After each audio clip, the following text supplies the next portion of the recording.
3, 2, 1, blast, stop.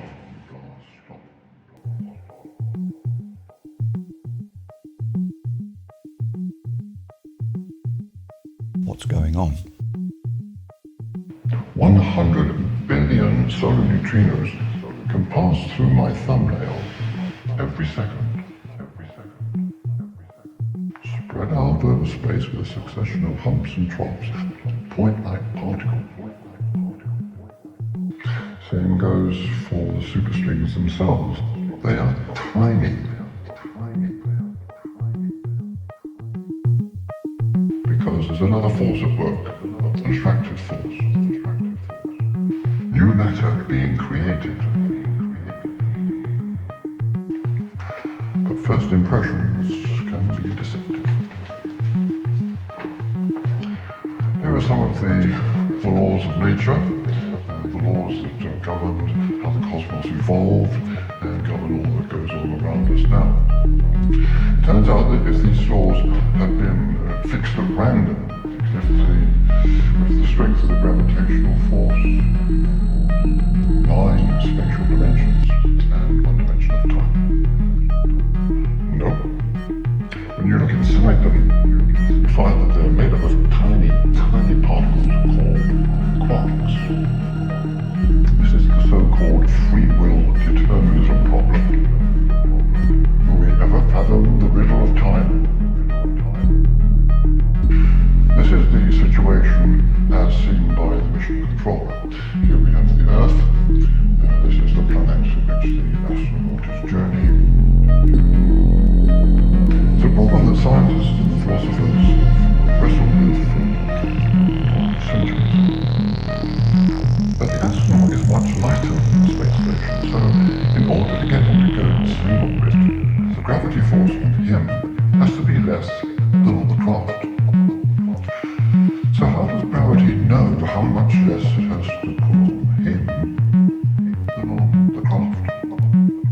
And in any case, why would gravity want them to go in the same orbit? Undulating electric and magnetic forces traveling through space. But the future is open. The sense that it's up to us to decide what it will be. We have freedom to make genuine choices. But the worrying thing is that despite so many people working on this problem for the past 30, 40 years, they have yet to come up with a single prediction that could be verified. So it could be that the multiverse idea might also lie beyond the realms of science. That's time dilation. It's a consequence of Einstein's famous equation E equals mc squared. But without a subject volunteering the information about the mental experience in the first place, consciousness poses a big problem. See how we'll ever have a fully satisfactory answer to it, one that everyone agrees about. But here we're not looking at individual atoms that weighs 50 to 100,000 times as much. PlayStations, that sort of thing. Technology will continue. How far was it from the end? Notice it was 18 inches. Chemical flows, electrical currents. As a general rule, each time we've built a machine, we've made discoveries that were quite unexpected. But is that me making a decision? A conscious decision? Which would be great. Neutrinos are famous for hardly interacting with anything at all. Neutrinos are famous. It's a close encounter of the first kind with what I call the boundaries of the known. That's me leaving it to chance, opting out of making a conscious decision. Beginning with planet Earth, we like to be part of the solar system.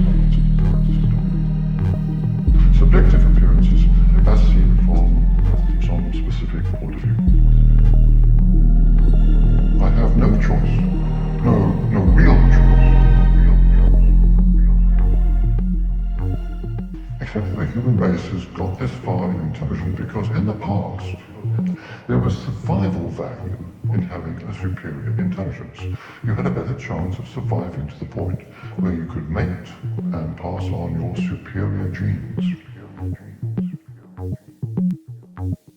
And to this we need to add a fourth particle, the neutrino.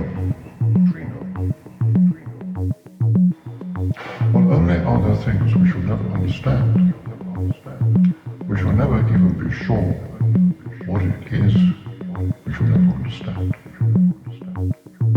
The ones that make up the proton and the neutron. Can't be sure because it doesn't yet exist.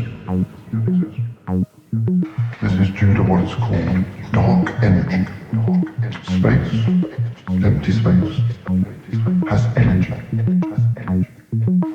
So what we're saying now is that space by itself is but a three-dimensional projection, a projection of something that is actually four-dimensional, and the time interval is nothing more than a one-dimensional projection of this four-dimensional reality,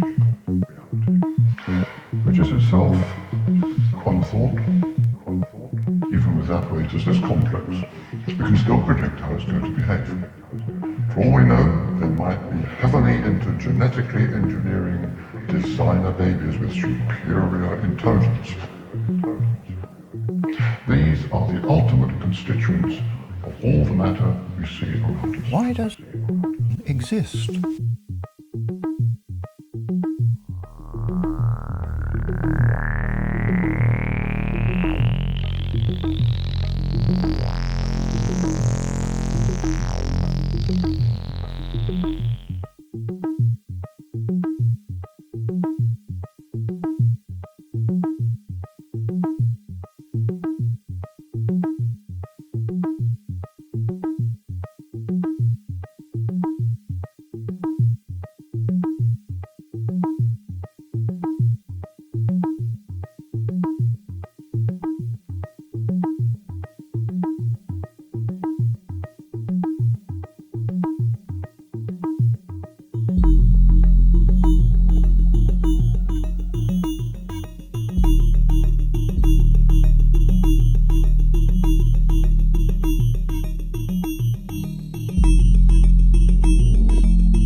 When will that be? Who knows? 100 years from now? 1,000 years? Now this is exactly the kind of behavior we get with light. They are intrinsically unanswerable. I'm what's called a high-energy nuclear physicist. What if someone were to examine the workings of my brain? Some seek to solve the problem by suggesting that our universe might not be alone. There are other universes. Lots of them. We all start off thinking there's just the one time, same for everyone. But Einstein's theory of relativity shows that this is not the case. Two people moving relative to each other, they have their own times and they're not the same. They consist of a central nucleus surrounded by tiny particles called electrons. It's subject to chance, random chance. And some have latched onto this to claim that that is how we come to make a free will decision. To do this, we have to accelerate tiny subatomic particles to great energies and smash them together to see what happens.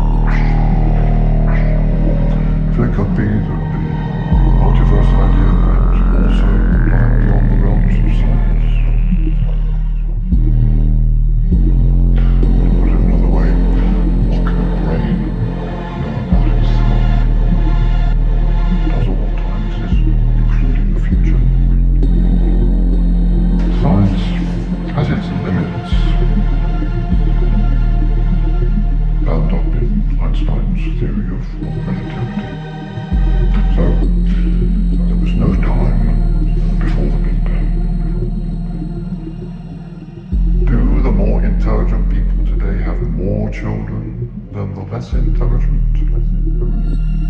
The Big Bang was such a cataclysmic event that we assume it must have marked the point where the universe came into being. In which case, it appears natural to ask, what caused it? What caused the Big Bang? But that's not to say the galaxies are moving through space into an outer space where previously there had been nothing.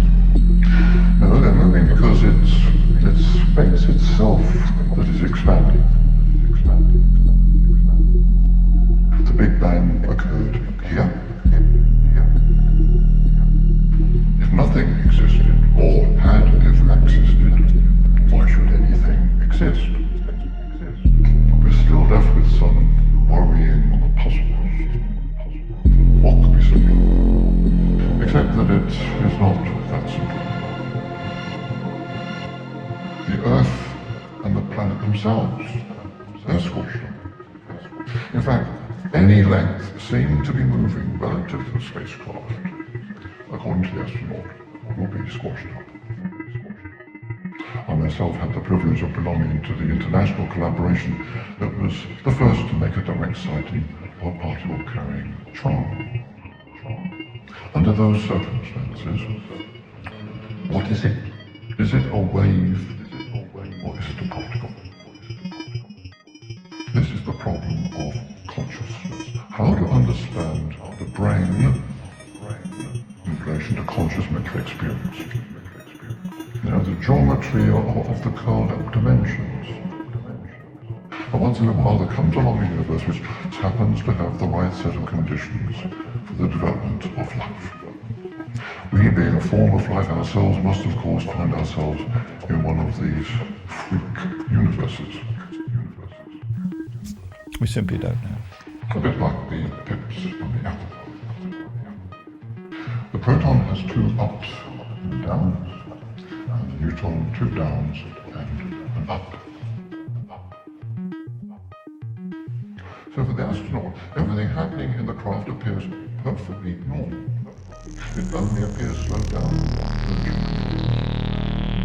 No, this is a built-in uncertainty.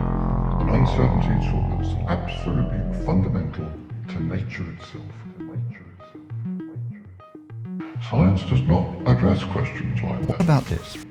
It is the world as a given. Its job is to describe the world as it happens to be.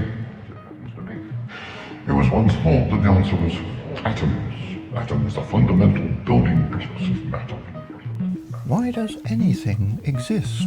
When thinking about our universe being life-friendly, one can't help wondering whether there might be other forms of life out there. And it's intelligent. How does that affect the status of us humans? It appears wrong. And once having got something into existence, does it need an agency of some kind to sort of keep it in existence? Sorry if I frightened you.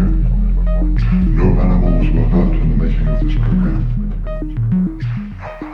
It's just existence and they are meditating and they are not meditating. But didn't we learn at school that matter can be neither created nor destroyed? Yes, and that's still, which is not the same thing. And what I've tried to do here for that point there is to show you two extra curled up dimensions. We've got x4 there, and we've got x5 there. The subject of time is specific. If you yourself were to travel at the speeds achieved here, you'd live to be 500,000 years old. If ET exists, it must be on a planet going around some other star, what we call an exoplanet. But I can't help wondering how close we might be getting to the boundaries of the knowable. According to the astronaut, traveling at 270,000 kilometers per second, the distance from the Earth to the planet is only half of what the mission controller says it is.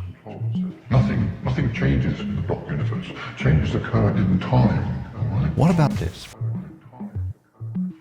unraveling all this has been a wonderful achievement.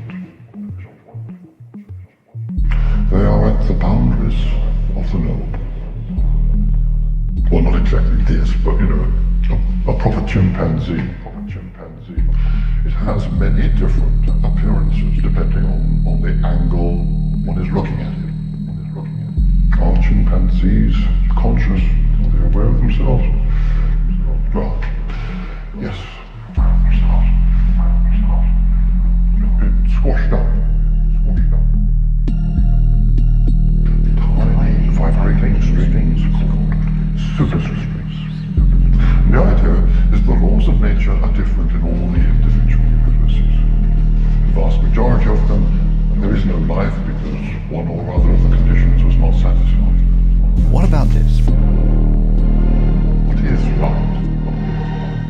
If nothing changes, how can we experience a flow of time? Galaxies, in their turn, are gathered into clusters of galaxies. Then the questions start. It too has an inner structure. It's made up of neutrons and protons. The distances involved are immense. It's perhaps not surprising that many people view the universe as hostile to life. The physicist Steven Weinberg once dismissed life as a more or less farcical outcome of a chain of accidents. When we observe distant galaxy clusters, we find that they are all receding away from us. It simply lies beyond the boundaries of scientific inquiry. The sun and the other stars are great walls of fire. The depths of space, by contrast, are freezing cold. When we have finally come up against the boundary of the knowable, in all directions, the puzzle is solved once one sets aside the idea of the Earth exerting gravitational force, and instead thinks of gravity curving the space around it. Gravity, the Earth's gravitational force acting on it. We know a great deal about what's out there, the structure of the universe, how it came into existence, how it got to be the way it is today. If that's true of us, What about this? perhaps it's also true of E.T. The mission controller says, your time is running slow. We call it a singularity. We can't handle it, at least we can give it a name, we call it a singularity. It's the mental experience of time, an experience that seems not to be reflected in the physics. Such questions are meaningless. All day long we have to make choices. As for the neutrinos, they are so incredibly light that for a long time it was thought they had no mass at all. Electrons are considered to be truly fundamental. They really are one of the basic building blocks of the matter we see around us. He applies the laws of nature and predicts with certainty what the state of my brain will be after making this decision. Now that's one theory, but it's not very popular these days. One carrying charm, one carrying strangeness, one for top, and one for bottom. The further off a galaxy cluster, the faster it's receding into the distance. And all this seems to point to the idea that sometime in the past, all the matter of the universe What about this? gathered together, the Big Bang, and everything flew. Everything is afflicted by wave-particle duality. But as soon as something exists, and depending on how the string vibrates, you get different particles. So I'm not just thinking of outer space, I mean any sort of space. In space here, in space where you're sitting. the answer seems obvious, you know. Empty space is just another name for nothing. That's right, we're talking about what happened a tiny fraction of a second after the instant of the Big Bang. You know, it's a truly mind-blowing achievement. Why do I say that? We get nowhere. So the big question is whether or not there is extraterrestrial intelligent life. And if so, what's it like? St. Augustine was once asked, you know, what was God doing before he made heaven and earth? Augustine replied, he was creating hell for people who ask questions.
Properties that have been given quirky names. Now with a string, only certain modes of vibration are allowed.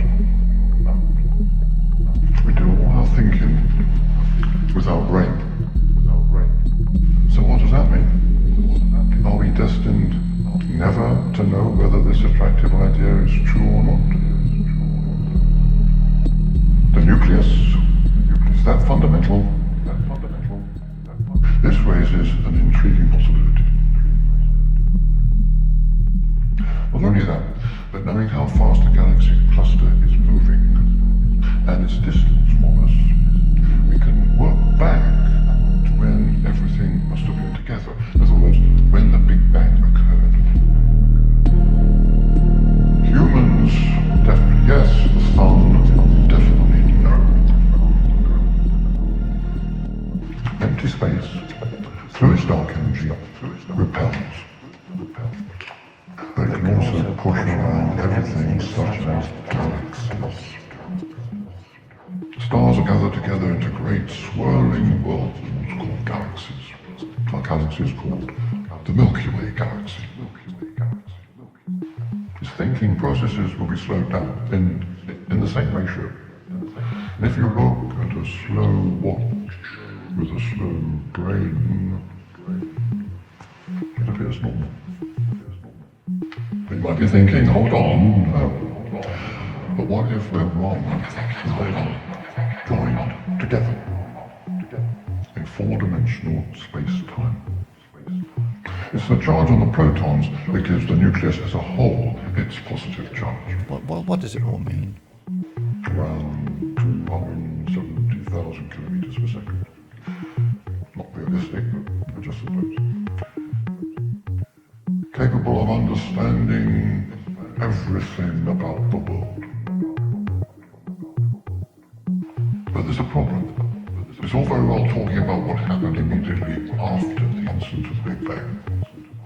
And that's followed by the more gentle, normal kind of expansion, like what I showed you with the balloon, because of the mutual gravity between the galaxies. But the solution comes at a price. Not just true of that particular point in space, but of every other point in the normal, conventional, three-dimensional space. Quarks, like electrons, are believed to be truly fundamental. They mark the end of the line.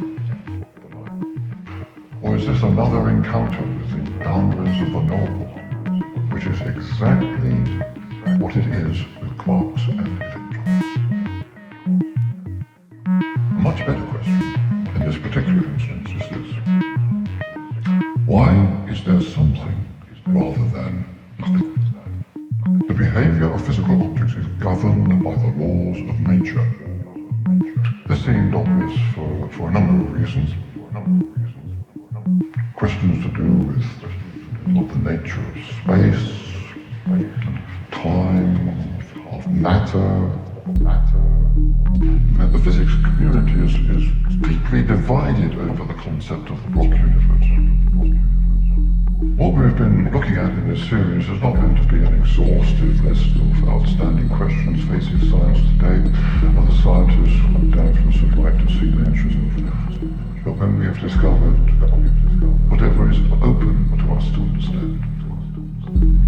Indeed, I don't see how we, or strictly speaking, our descendants, how they will even know when science has come to an end, rather than thinking that it's just going through a particularly boring, bad patch. The universe knew we were coming. All of time, present and future. Things have all settled than that. Why does anything exist? The future already exists. It's out there, waiting for us to come across it and experience it consciously. And so it doesn't experience the electrical force. And like the electron, it doesn't experience the strong nuclear force either. That's only felt by the quarks. Why does anything exist? What about this? But such speculation seems to us to be without value and meaningless. Physics must confine itself to the description of the relationship between perceptions. We shall be able to find answers to these outstanding questions. As Einstein once said, henceforth we deal in a four-dimensional reality, not a three-dimensional reality evolving in time. Now you might think that the astronaut would find this all very strange, living in a world of slow motion. But no. We call these tiny bundles of energy photons. Extrapolate through that point of infinite density, then the problem goes deeper. The question probably has no meaning. There is no time to accommodate a cause. So there can't be a cause. Well, unlike this or any other computers, so far, the brain is conscious. It's aware of itself. And her masses are very odd.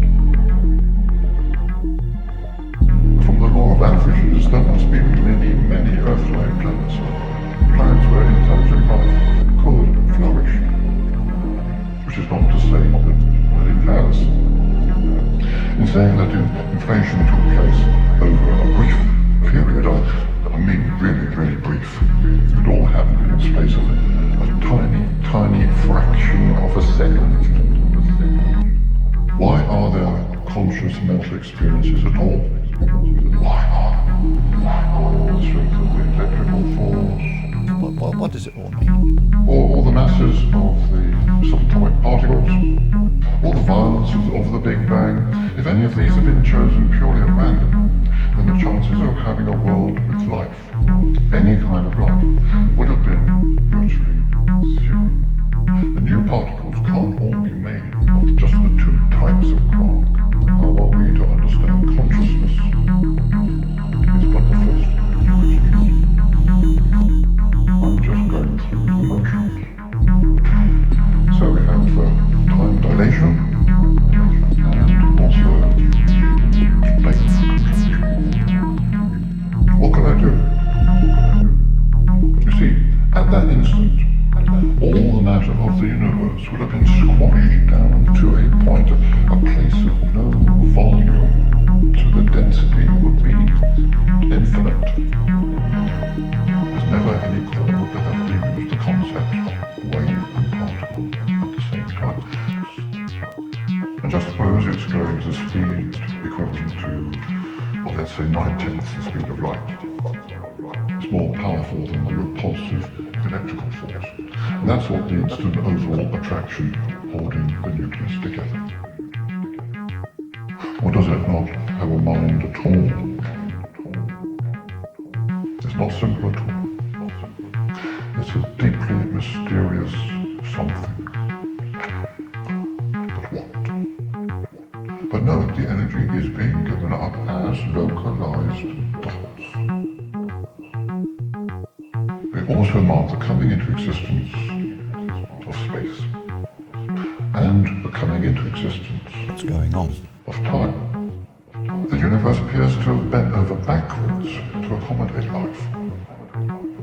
And it's because everyone agrees about what the situation is in four-dimensional space-time. Our familiar time and space, they're nothing more than appearances. Appearances of this, Well, I say- of this reality. Are we dealing with two separate things, a brain and a mind? Somehow they're interacting with each other? Okay, this is the first time you come across this law.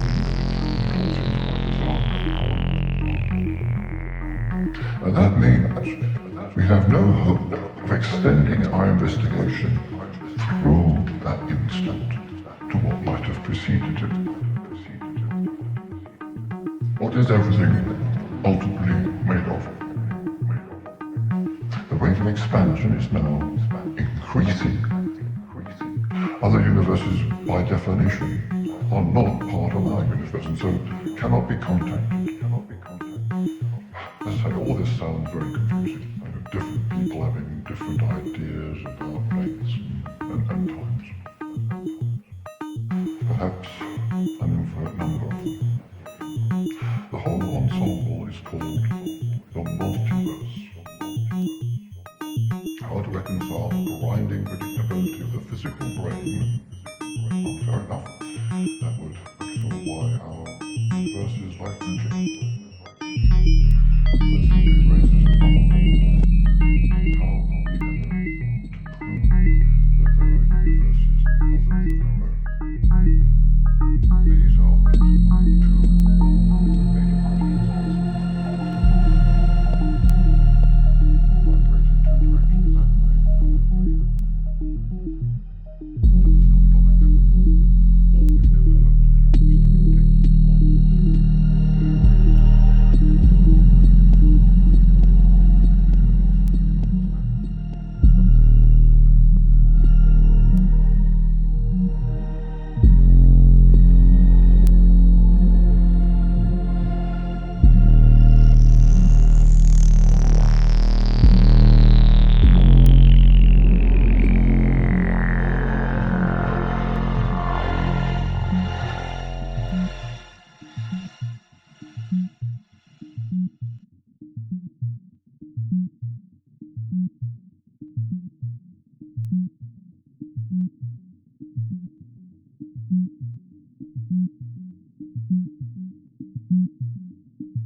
What does it all mean?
Why do I say that? Why does anything exist?